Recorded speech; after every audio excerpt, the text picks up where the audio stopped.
Ang sarap ng simoy ng tubig.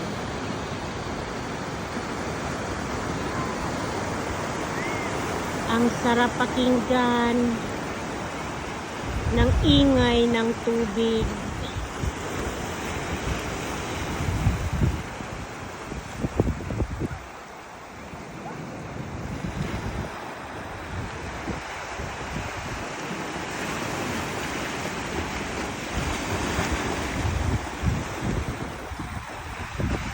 Pasensya na kayo kung iyan ang madalas mga contents ko sa inyo. Nasa tubig ako palagi.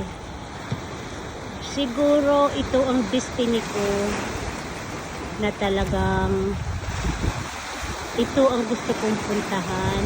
Ayaw ko ng traffic. Ayaw ko ng masyadong traffic sa city. Pero okay lang din naman. Okay lang din naman. Maraming salamat guys. Please like, share, and comment my video.